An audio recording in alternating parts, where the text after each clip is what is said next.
Les affrontements entre l'armée congolaise FARDC, appuyée par le jeune résistant Wazalendo et les rebelles du M23, se sont poursuivis ce jeudi dans la région de Kassé, au sud de Lubero. Les rebelles, qui partagent le contrôle de la localité avec les FARDC, ont attaqué les positions de l'armée. Après plusieurs heures de combat intenses, aucune des deux parties n'a réussi à prendre l'avantage. Les forces armées de la République démocratique du Congo tentent de déloger le M23 de Kassé, tandis que les rebelles s'efforcent de maintenir leur position. Le contrôle de Kassé est stratégique, offrant un accès vers la commune rurale de Kirumba, actuellement sous occupation rebelle. La situation reste tendue et les combats pourraient se poursuivre. Les porte-parole des opérations Front Nord, contactés ce mercredi 11 décembre par votre rédaction, précisent à l'opinion que les FARDC n'ont pas collaboré avec les FDLR pour défendre leur pays. L'armée s'est dit plus que déterminée de combattre l'ennemi jusqu'au sacrifice suprême. Plusieurs alertes à la population du territoire de Lubero, disons de conquérir les villages d'Alimbongo avant la date du 7 décembre et de la ville de Butembo avant la rencontre des présidents congolais et rwandais prévu au Luanda en Angola le 15 décembre de l'année en cours. L'ennemi, là je cite, les forces de défense du Rwanda et les supplétifs M23 avaient lancé leurs premières offensives en date du dimanche 1er décembre 2024 dans l'une des positions des FARDC basées à Outoué. C'est après 24 heures, comme je vous l'ai dit, c'est après 24 heures des attaques lancées par ces ennemis de la paix que toutes les mesures de défense ont été activées par les forces armées de la République démocratique du Congo pour riposter farouchement.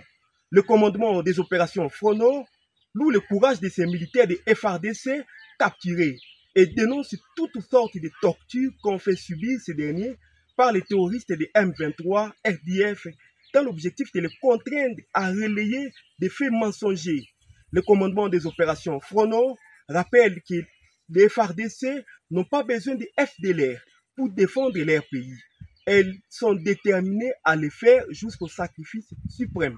Pour l'instant, les FARDC ont activé plusieurs mesures de défense pour riposter farouchement aux attaques des terroristes du M23 dans les territoires de Lubero, situés dans la province du Nord Kivu.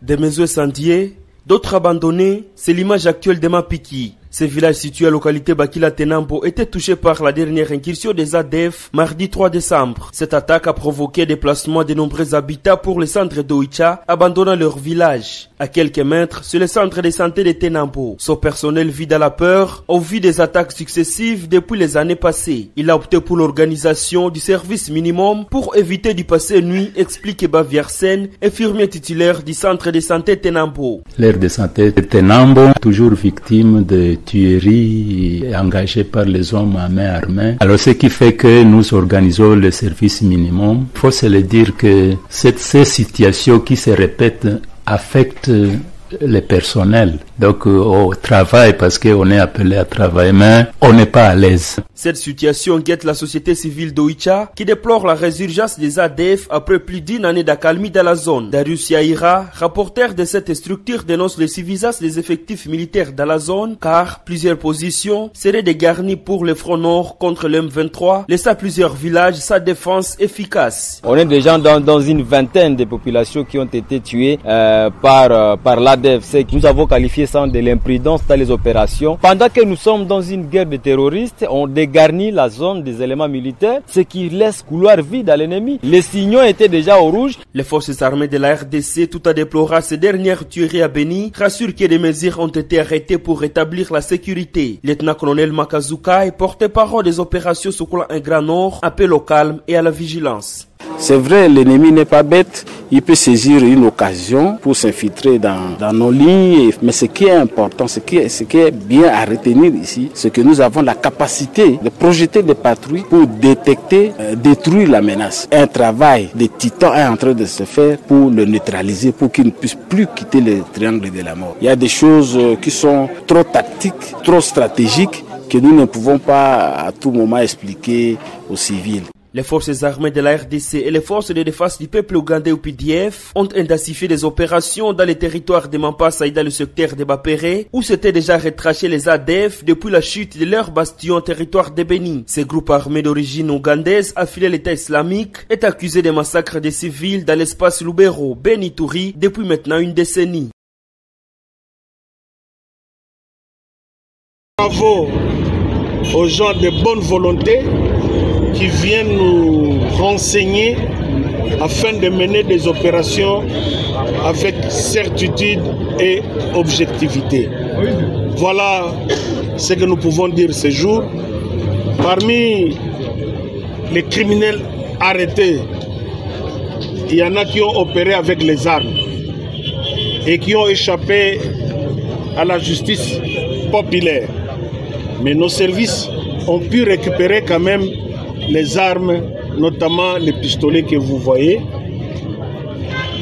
Et il y a aussi une arme à lunettes que vous avez vue. C'est dommage. Mais ce que nous demandons toujours aux magasiniers et aux commandants de différentes unités, de bien gérer leur personnel et le matériel de guerre. Parce qu'une fois à mauvaise utilisation par les inciviques, c'est la population qui en pâtit. Voilà le message clair comme nous tendons vers la fête de Noël et de bonne année.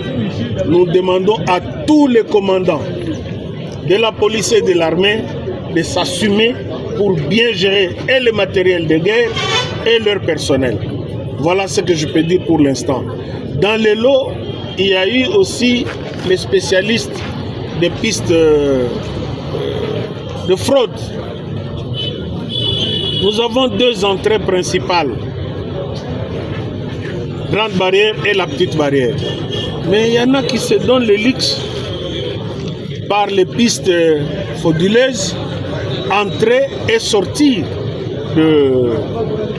du Rwanda. Alors ce n'est pas bon. L'entrée et la sortie doivent être réglementées. C'est pourquoi nous avons deux douanes, la Grande Barrière et la Petite Barrière. Voilà en résumé.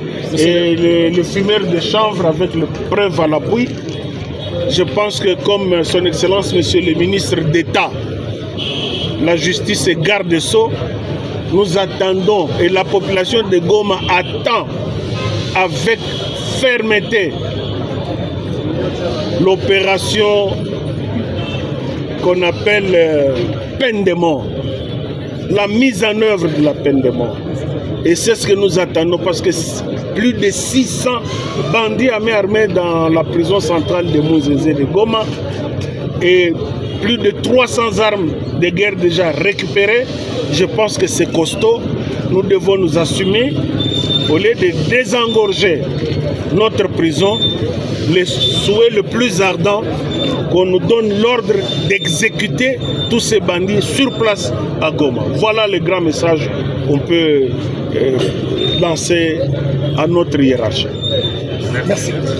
C'est la fin pour le général autoproclamé Mangaribi du Maïmaï Lamuka autour de plusieurs tueries dans le territoire de Mambasa. Ce dernier vient d'être arrêté avec sa troupe par les forces armées à travers la 31e brigade de défense principale, a dit le lieutenant Julungongo, porte-parole des forces armées à Ituri.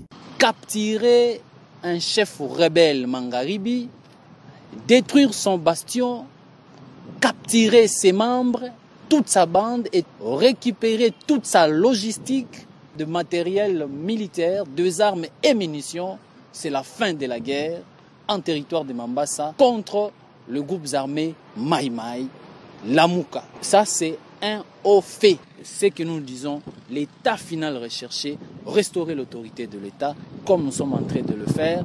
Un grand chef rebelle vient d'être pris en étau par les forces armées et toute sa bande. Ça, ce sont des choses à dire bravo à la population, bravo aux forces armées, et le mérite revient au commandant suprême des forces armées, Félix Tshisekedi Tshilombo. Au regard de ces hauts faits, la province de l'Ituri vers la restauration de l'autorité de l'État à cette période de l'état de siège. La population est appelée à collaborer étroitement avec les forces armées pour consolider la paix. À la lumière de cette victoire, la population peut que soutenir son armée. Ça fait 30 ans d'insécurité.